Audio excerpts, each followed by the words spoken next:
ways to revive your Poshmark closet with no money. If you've been on Poshmark for even a little while, you understand that you have to present the best version of your products to get the most attention. Updating the look of your closet by means of mannequins, props, and backdrops takes an investment, and if you're first starting out, you may not have the financial means to invest, but if you're serious about growing your closet, you have to be willing to at least make an investment of your time.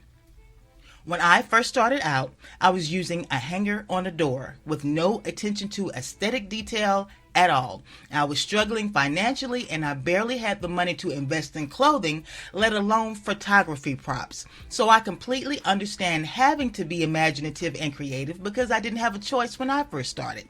Now, back to the point. Here are 5 ways to revive your Poshmark closet with no money. Number 1, a defined style. The uniqueness of your closet is what will set you apart from others, and the best way to display how unique you are is to promote your own style. If you're not quite sure what your style is, it may be a good idea to take a style quiz. This is a good way to pinpoint your style and get some valuable ideas for updating your Poshmark closet. A good quiz will ask you about your color palette and will incorporate some traits of your personality and life choices. I've taken several style quizzes, but the one that was the most comprehensive in my opinion was the quiz offered by Visual Therapy.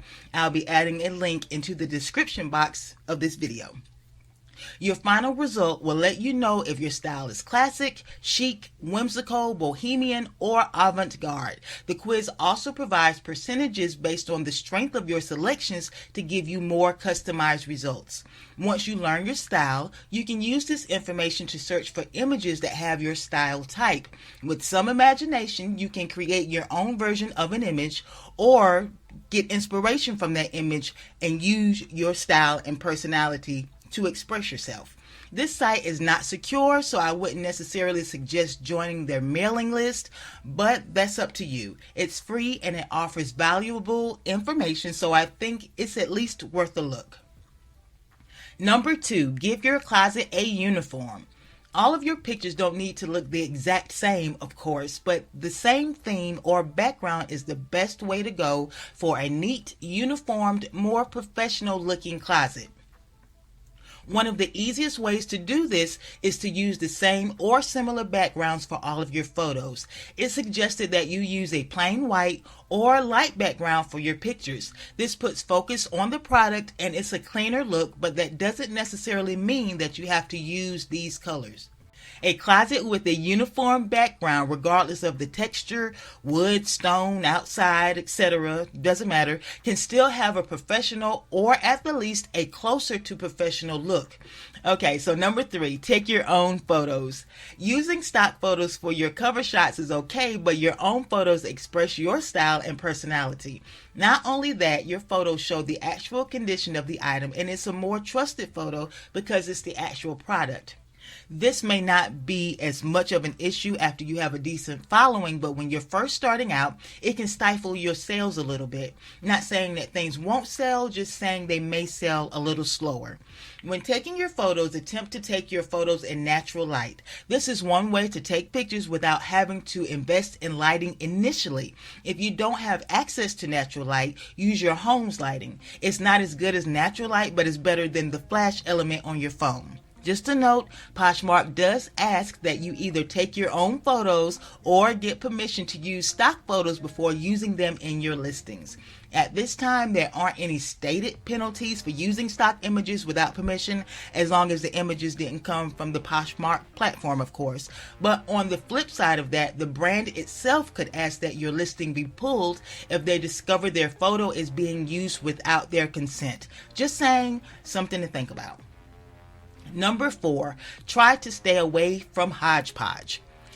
Let me just say this really quickly.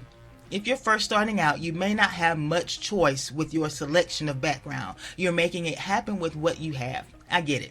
But if you are past the beginning stages and you want to take your closet's look to the next level, try to stay away from the eclectic smorgasbord closet. There's nothing wrong with the hodgepodge style itself is just another word for diverse or multifaceted. My closet is diverse with all the different styles that I like. Having a variety of styles and things to offer isn't bad at all. In fact, it's encouraged by Poshmark and it provides you more sales opportunities. So it's not the items themselves I'm talking about. I'm talking about the backgrounds. Backgrounds with different colors, patterns, quality, and an overall mix-matched theme can come across as confusing for your buyer, and it can actually cause a little anxiety.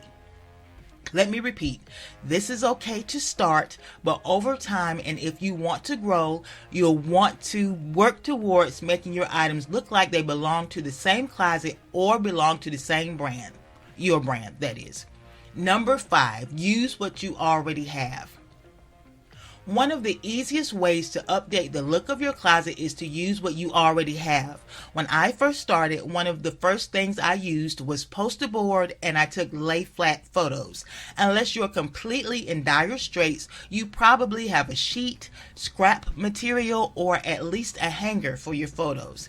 Having to think outside of the box to save money sparks a high level of creativity. If you don't have ideas of your own for your photos, there are plenty of examples on Poshmark, or you can check the web for more inspiration. Final thoughts. Regardless of what I've stated in this video, this is your closet. Your closet is a reflection of your style and personality. Only you can be you, and when it's all said and done, you are the queen or king of your domain. I hope this video has been useful in giving you ideas on reviving the look of your Poshmark closet with no money. Yes, it does require an investment of your time, but it's worth it if you want to grow and have continued success on Poshmark.